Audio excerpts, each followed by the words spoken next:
Hello friends, welcome back to my channel. आज हम आपको बताने वाले हैं कंप्यूटर की जनरेशन के बारे में। तो दोस्तों, जानते हैं कंप्यूटर कब कब अपग्रेड हुआ और उसकी कौन कौन सी जनरेशन है। तो बिना किसी देरी के वीडियो को जल्दी से करते हैं स्टार्ट। Let's begin. कंप्यूटर का विकास 16वीं सदी से शुरू हो गया था।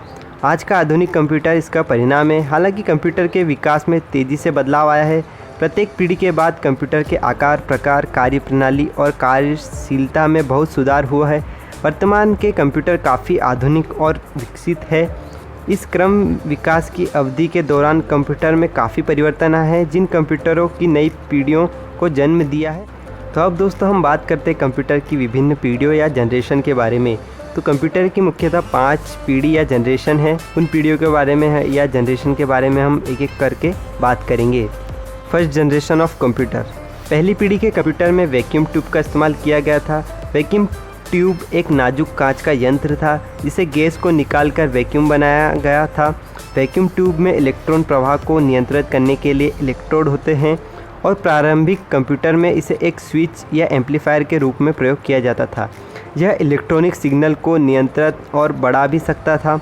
ये वैक्यूम ट्यूबों का प्रयोग गणना के साथ साथ भंडारण और नियंत्रण के लिए किया जाता था। पहला electronic computer electronic numerical integrator and computer था। इसका आविष्कार जे प्रेसपर एकर्ट ने किया था और साथ ही जॉन विलियम मोचेली ने किया था। पहली पीढ़ी के कंप्यूटर आकार में बहुत बड़े और भारी होते थे, जिनको रखने के लिए बड़े कमरे की आवश्यकता होती थी और वे बड़ी मात्रा में गर्मी का उत्सर्जन करते थे। इसलिए कंप्यूटर के उचित काम के लिए एयर कंडीशन की आवश्यकता होती थी। फर्स्ट जनरेशन के कंप्यूटर की समय अवधि थी 1940 से 1956 तक की। Second generation of computer. दूसरी पीढ़ी के कंप्यूटर में वैक्यूम ट्यूब की जगह ट्रांजिस्टर को परिवर्तन कर दिया था। इसका विकास विलियम शॉकले ने 1947 में किया था। कंप्यूटर आकार में छोटे, तेज और सस्ते हो गए थे। वे पहले की तुलना में कम ऊर्जा का इस्तेमाल करते थे। इन कंप्यूटरों पर प्रोग्रामिंग करना संभव था। कंप्यूटर की इस पीढ़ी का उपयोग मुख्य रूप से न्यूक्लियर पावर प्लांट में किया गया था। इसमें मेमोरी के तौर पर चुंबकीय टेप या मैग्नेटिक टेप का प्रयोग किया गया था। सेकेंड जनरेशन ऑफ कंप्यूटर की समय अवधि 1956 से 1963 की थी। Third generation of computer. तीसरी पीढ़ी के कंप्यूटर में एकीकृत परिपथ यानी कि इंटीग्रेटेड सर्किट या आईसी का इस्तेमाल किया गया था। इंटीग्रेटेड सर्किट एक जटिल चिप होती है जिसमें बहुत सारे ट्रांजिस्टर होते हैं। आईसी का आविष्कार टेक्सास इंस्ट्रूमेंट्स कंपनी के एक इलेक्ट्रिकल इंजीनियर जैक केल्बी द्वारा 12 सितंबर 1958 में किया गया था। ICL 2903, ICL 1900, यूनिवेक 1108 और सिस्टम 1360 इस पीढ़ी के मुख्य कंप्यूटर है।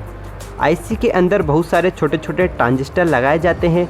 उन्हें सिलिकॉन चिप पर लगाया जाता है, जिन्हें अर्धचालक या सेमीकंडक्टर कहा जाता है। इससे कंप्यूटर की गति बढ़ जाती है क्योंकि ट्रांजिस्टर, रजिस्टर और कैपेसिटर तीनों ही एक आईसी में समाहित हो जाते हैं, जिससे कंप्यूटर का आकार बहुत छोटा हो जाता है और इसकी काम करने की गति भी बढ़ जाती है। इससे बिजली की जो खपत होती है दोस्तों, वो भी बहुत कम होती है। थर्ड जनरेशन ऑफ कंप्यूटर की जो समय अवधि थी दोस्तों, वो 1964 से लेकर 1971 तक की थी और जो कि इंटीग्रेटेड सर्किट टेक्नोलॉजी पर आधारित थी। Fourth generation of computer. चौथी पीढ़ी के कंप्यूटर में माइक्रो प्रोसेसर का इस्तेमाल किया गया था। ये कंप्यूटर वर्तमान में उपयोग होते हैं और आगे विकसित किए जा रहे हैं। इस जनरेशन में माइक्रो प्रोसेसर चिप विकसित किए गए थे। माइक्रो प्रोसेसर का आविष्कार 1971 में मार्शियन ई हॉफ द्वारा किया गया था। कंप्यूटर संचालन के लिए 0 और 1 को कोडित किया गया था। ये बाइनरी संख्या के रूप में जाना जाता है। इस पीढ़ी के कुछ कंप्यूटर बहुत छोटे थे और अब हाथ की हथेली पर फिट हो जाते हैं। इन कंप्यूटरों को छोटे से छोटा, अधिक तेज और सस्ते बनाया गया था और व्यापक रूप से उपयोग किया जाता था। इस चरण के दौरान माउस और अन्य पेरिफेरियल डिवाइस जैसे जॉयस्टिक इत्यादि को विकसित किया गया था। एक दूसरे के साथ जानकारी साझा करने के लिए एक नेटवर्क में कंप्यूटरों को एक साथ जोड़ा जा सकता था। इसने इंटरनेट के विकास में एक महत्वपूर्ण भूमिका निभाई थी। माइक्रो प्रोसेसर की एक तकनीक जिसे लार्ज स्केल इंटीग्रेटेड सर्किट का नाम दिया गया था। एक छोटी सी चिप में लाखों ट्रांजिस्टर से निर्मित एक चिप को माइक्रो प्रोसेसर का नाम दिया गया था। पहला माइक्रो प्रोसेसर कंप्यूटर MITS नाम की प्रसिद्ध कंपनी ने बनाया था। आज दुनिया में 2 बड़ी माइक्रो प्रोसेसर बनाने वाली कंपनी है जिनका नाम है इंटेल और AMD। 4th generation of computer की जो समय अवधि है दोस्तों वो 1971 से लेकर 1980 की थी, जो कि VLSI या माइक्रो प्रोसेसर टेक्नोलॉजी पर आधारित थी। 5th जनरेशन ऑफ कंप्यूटर की 5वीं पीढ़ी जिस पर अभी काम चल रहा है, पर यह अभी तक स्पष्ट नहीं है कि 5वीं पीढ़ी किस दिशा में जाएगी। 5वीं पीढ़ी के computer ULSI ultra large scale integration तकनीक पर आधारित है। इस जनरेशन के कंप्यूटर में कृत्रिम बुद्धि यानी कि आर्टिफिशियल इंटेलिजेंट क्षमता विकसित की जा रही है। ये उसी के अनुसार कार्य करेगी। इस पीढ़ी के कंप्यूटर में स्वयं सोचने की क्षमता पैदा की जा रही है। कंप्यूटर को हर क्षेत्र में कार्य करने योग्य बनाया जा रहा है और कुछ हद तक सफलता भी मिल चुकी है। उदाहरण के लिए Windows Cortana, Google assistant, Apple Siri आदि को आप देख ही रहे हैं। इसमें हाई लेवल प्रोग्रामिंग भाषा का उपयोग किया जा रहा है।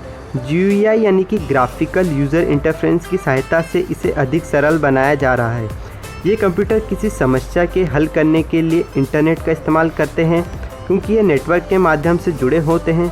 कुछ कंप्यूटर को तो मनुष्य की तरह ही व्यवहार करने तथा सभी पर काम खुद करने के लिए ही डिज़ाइन किया जा रहा है। तो दोस्तों, इस वीडियो में हमने आज जान लिया कि कंप्यूटर की जनरेशन क्या क्या है और किस किस समय पे है।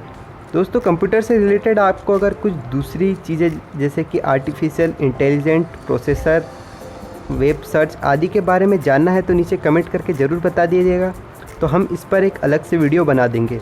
तब तक के लिए मिलते हैं दोस्तों अगले वीडियो में। वीडियो अगर अच्छी लगी हो तो इसे लाइक ज़रूर करें और कमेंट करके बताएं कि वीडियो आपको कैसा लगा है, और अपने फ्रेंड्स और फैमिली में इसे ज़रूर शेयर करें और हमारे चैनल को ज़रूर सब्सक्राइब करिए और साथ में बेल आइकन को ज़रूर प्रेस करिए लेटेस्ट अपडेट के लिए।